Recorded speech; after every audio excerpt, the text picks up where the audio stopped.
Ladies and gents, for those who do not know me, I'm Allan, and I'm an alcoholic. Hi, Allan. Hi. I haven't had a drink in 30 seconds. For those who do know me will know it's not a joke. Taryn had been allocated each friend to a certain consumption level when planning the beverage catering for this event. And let's just say I'm the best man in more ways than one.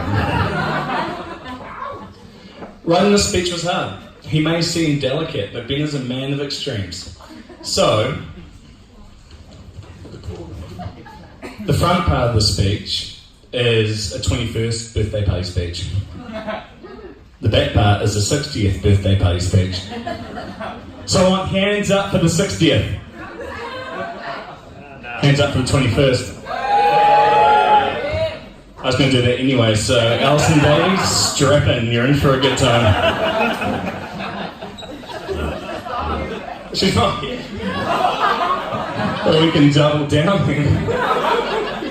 Rest assured though, unlike most traditional best man speeches which are full of sexual innuendo, I promise Ben and Taryn that if there's anything slightly risque, I will whip it out.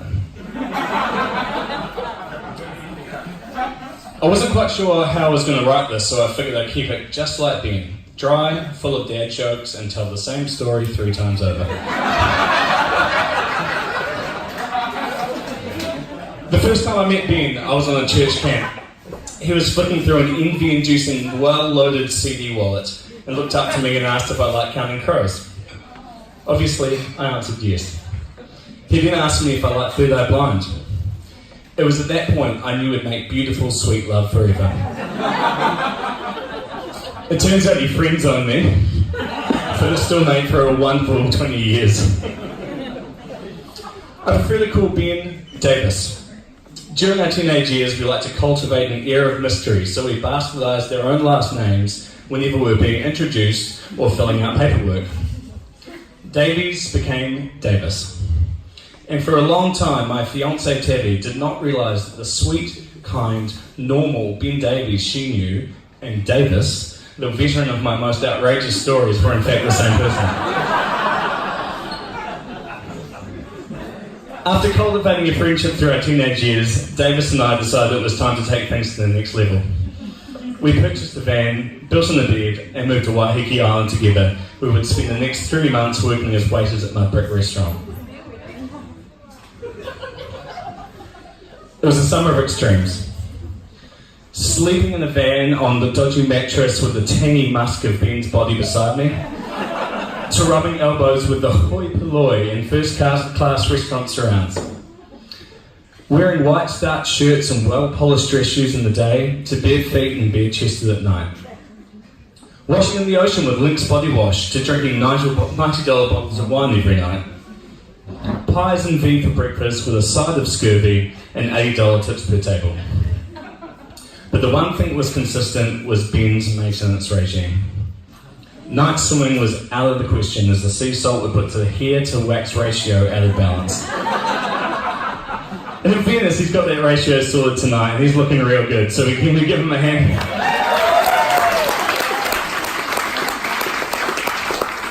Nobody ever seems to pay the groom a compliment, so I think we may as well.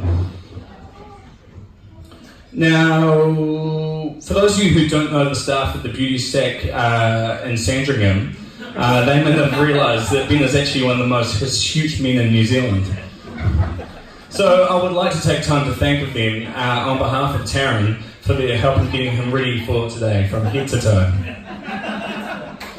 Of course, Taryn, you also look incredible today, and obviously I knew you would, given I wrote this 2 weeks ago, so fantastic. When it comes to Ben, there's not many who can walk in Taryn's shoes. But having spent 3 months sleeping within 4 centimetres of the man, I can tell you a fair amount about his intimate habits. I'd love to divulge something scandalous, sexy or wild, but I've got nothing. He's a gentle sleeper, doesn't snore, and I can only assume that Taryn takes the role of spicing things up in the bedroom. And if not, I cannot wait for you to open the wedding present from me later. I was in the band for years. And because no one in Wellington understood our art, we traversed the length of the North Island way too many times. During Auckland tours, Davis and his flatmates were kind enough to let us stay at their place. A very noble concession, given that we didn't wash much and still thought smoking was cool. And if you see me huffing a dart out the back later, it's just me checking that smoking is still definitely not cool. It's in these times many a sin was committed. Davis quickly figured out how to take advantage of being friends with the band. While the band take an hour to pack up their kit, there's a tab that isn't being drunk in, ladies that aren't being talked to, and bedrooms that can be utilised and passed out in. Too many times we've finished cleaning up our mess only to find that Davis was now Mr. Popular, having made new friends at the bar, assisted by our tab, had been toasted with our drinks before eventually finding him spread-eagled across the bed that I was meant to be sleeping in. The weird part was that we let him have it because it was funnier to make our bass player sleep on the floor. When it comes to love and marriage, I hope Ben is just like he is about vehicles. Knowledgeable, practical, and committed.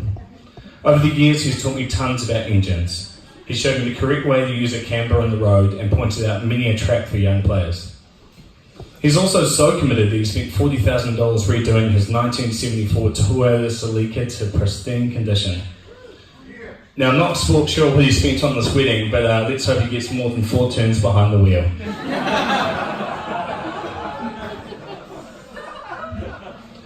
I knew Taryn and Ben were meant to be together when they picked me up from town one day. She was driving them out to Repco and enjoying some shit chat about head units and which size din bay was required. It was the fist bump day. I could tell. I called Ben the next week to ask him if there was anything romantic going on, and he said they were just friends. But I assured him if a woman pretended to care that much about the size of a din bay, then it must be true love. And one of the things that Ben loves just about more than anything, and probably on an equal par with his new bride, is a good story. In fact, he loves the same story multiple times. So, can I get everyone's hands up? Come on, bring them up. Alright, keep your hands up if you've heard about him living in a van on Waiheke Island. Alright, we're doing pretty well. Keep them up if you've heard about the story of him falling asleep on the London train and going too far. Alright. How about him dressing as Blanket Man on Waitangi Day in London and his Hot Wings Challenge wearing gloves? We're running a solid operation, guys. This is good. Right, for those of you who are very good friends and listeners, do you remember the time about Kieran crashing into the Tawa fire station? The story of Peter Davies blowing up the gravel pile with Ben's delivery car called Graham that only cost $17 a week in fuel. How Ben used to have a mean mini-disc collection, and finally his latest one about now how his car has a mini-disc player. We're doing well done. So you guys know Ben really well.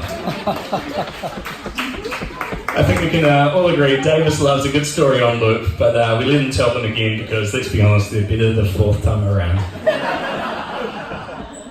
Taryn, I've got some advice for you.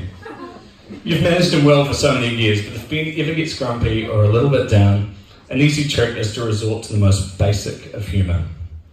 It'll always bring him back. Don't call the pantry the pantry. Call it the panty. Look at him smile. Wait for the next one. The car doesn't have a glove box.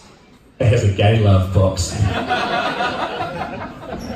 And finally, McDonald's does not serve a Big Mac. It serves a big whack. He loves it, look at this little smile. There are not many best men who can describe both the bride and groom as true friends, but in that I'm truly lucky. And Taryn, I didn't write this in here, but I just want to say that you have been such a phenomenal friend to both myself and Tabby, and there are so many times, or countless times in my life that I kind of look at what you've done and how amazing you guys are together and the things you've helped Tabby with, and I just want to say thank you so much. You're truly incredible. Ben, you're loyal, trusting, kind. You're loyal, trusting, kind, and you are actually genuinely funny. There's not an Auckland trip that goes by where you don't make an effort to go out of your way to catch up. And there's absolutely no one else I could have spent 3 months in the van with and not killed. You've taught me a ton of practical things in this world. And a bunch of hilarious impractical stuff too. We've seen the country together, seen endless bottoms of bottles together, and learned every Stereophonics lyric together. I'm so stoked to have known you for so long, and I'm really privileged to be here with you today. So, cheers. Woo!